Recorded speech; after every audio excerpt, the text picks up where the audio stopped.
So here we are. I'm going to talk a little bit about doodle animation. So you've done your Doodle Day activities where you've made some doodles. If you want, you can then take those doodles and springboard them into all sorts of different animation techniques. Today, I'm going to specifically talk about making a GIF animation in Photoshop with your doodles. So I rearranged some of my doodles. I cut them out and rearrange them here together to create this backdrop, just to get kind of like my head around what I might want to do.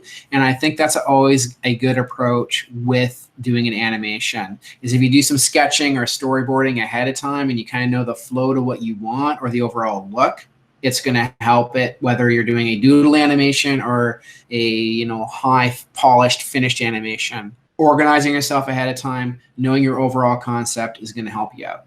Then what I did to make my life easier, because I actually wanted to take my real life drawings and then bring those into Photoshop, I cut the characters out of the actual doodles and then photographed them against a piece of white paper so I could easily cut them out and put them on a transparent background in Photoshop. So I just did that with all these doodles. You can see here's my rearranged doodle kind of idea that I was working through. And then I took the cutout images and then I photographed them all separately.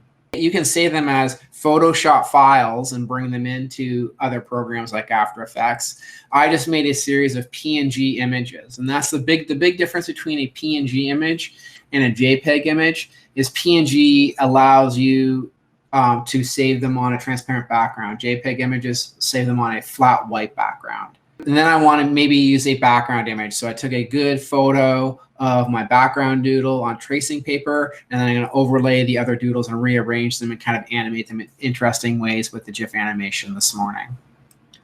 So here I am in Photoshop, and what I've done is I've made a document here. I've taken my PNG doodle images here and placed them in a document.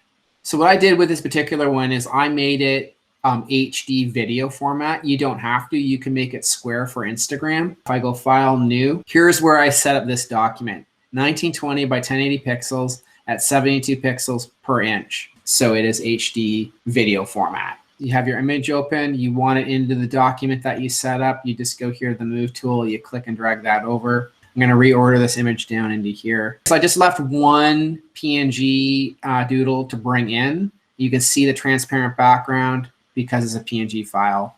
Go to my Move tool. I'm going to drag this final one over, and there it is, ready for me to organize.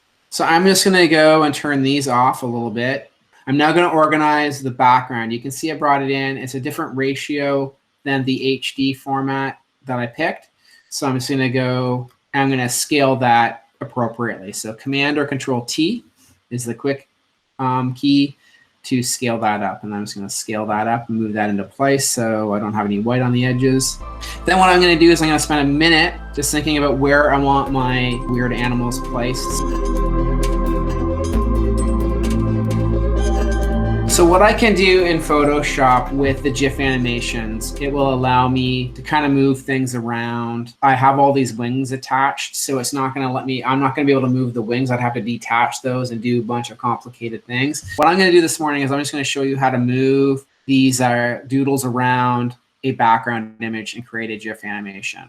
I'm going to go up to Window, go down to Timeline, open up the timeline here. And it has create a video timeline. So you can do lots of things here with this video timeline. So when I click on create the video timeline, it's taken all my layers and actually put them in a kind of video timeline. I don't need to really concern myself with this if all I'm doing is a GIF animation in Photoshop. What I want to do is go down into here, these little squares, click on that. And that is, those squares signify frame by frame animation. So if I want to go back to the video, I click that. So you see in the corner here, I can toggle between the frame by frame and the video timelines. All I want for the GIF animation is this one right here, the frame by frame. I've got my frame 1 here, so I plan what I want my frame 1 looking like. I go to the add button here and I make another frame. And then what I can do is, let's say if I want this flying creature here moving, I grab the Move tool and move this creature over here. It's moved it from there to there in frames 1 and frames 2. Then I could go make another one here. If I want, I could move the pigeon, have the pigeon fly over there. If you don't want your creature just jumping ahead this many frames, down in here, there's this thing called tweening. So it adds frames in between. So what you do is you just go, I want it here, I want it there, but then I want a few frames in between. You can click here and you can add as many frames as you want in between there. So I'm going to add 5. It defaults to 5, but you can change to whatever you want. And now you see it added the frames in between for the pigeon. So let's go right here. I'm going to add 5 more frames between 1 and 2, but I'm on 1. And now the evil creature is moving along like that, and then the pigeon moves along. Then you're going to hit the play button. I'm going to hit the play button, and not much is going to happen. Like, it's going to go super slow because all these frames, the delay is 5 seconds. So if you do this, you're going to be like waiting 5 seconds for it to move on to the next frame, which is really annoying. So finally moved there. I'm going to stop that. I'm going to shift select all these. I'm going to go down here under this little arrow here. You can click no delay, or you can pick a 0.1 second delay. I'm going to pick a 0.2 second delay. Change those all. You can also change them individually. If you want one at 5 seconds, you could go, that one's at 5 seconds. The rest, because I shift selected all of them, are at 0.2 delay, and then hit play. And there you go. You've created a GIF animation. If that delay is still too laggy, I'm going to shift select all of them, and then I can try 0.1, see if I like that delay. So that is it. But just for quick demo purposes, I'm going to move one more character around. Make a new frame right here. Let's move the evil dude here over to the fire. So he's jumped from here to the fire. If I hit play, here's what happens. He just jumps really quickly, right? So if I go to frame 13 before he jumps, and I go down here into the tweening, adding things in between, click this. Let's add 8 frames in between there. Now let's play this. There you go. There you go, and there's your GIF animation. Now we need to get it out of the program, and we need to get it as a GIF file that we can throw somewhere on the internet or watch. Like in Premiere or After Effects, you have to export. So I'm going to go File, Export, and it says Legacy here, but you save for web. So those are the steps. You go File, Export, Save for web. You want your looping here. Make sure it usually defaults to forever. You don't want it once. You want it forever. So that's a GIF. It just keeps like a looping GIF animation. And then you're done. You can go and save that.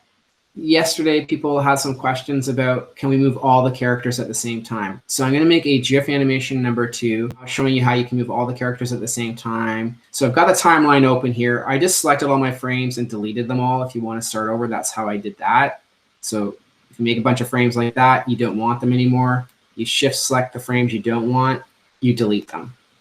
Click here to start the second frame, and then just move what you want into the position that you want it. So I'm going to move evil dude number 1 over here. Now I'm going to move evil character number 2 over to the fire. I'm going to have the pigeon back up this way. So now I have that action here happening. Now I'm going to do something to this character here, the beetle hybrid. Move that up here. Then what I'll do is go to the tweening here, and I'll add 8 frames in between here to see what this looks like, and I'll play that. So now what I need to think about is their actions are coming over here. I think I'm going to go more subtle with the evil character's actions, and then have the pigeon kind of like zoom away because it backed up here. That's kind of what I'm working on in my head. Like they come over, it'll be like a little frightened back up a little, and then have them kind of hovering around the fire looking maybe for food, and then the pigeon getting freaked out, flying over this that way. So that's what I'm going to do now.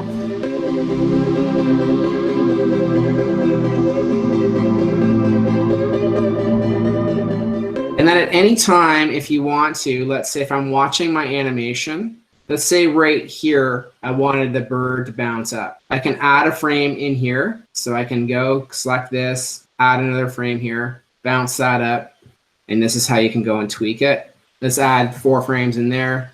We'll go back to the beginning and hit play.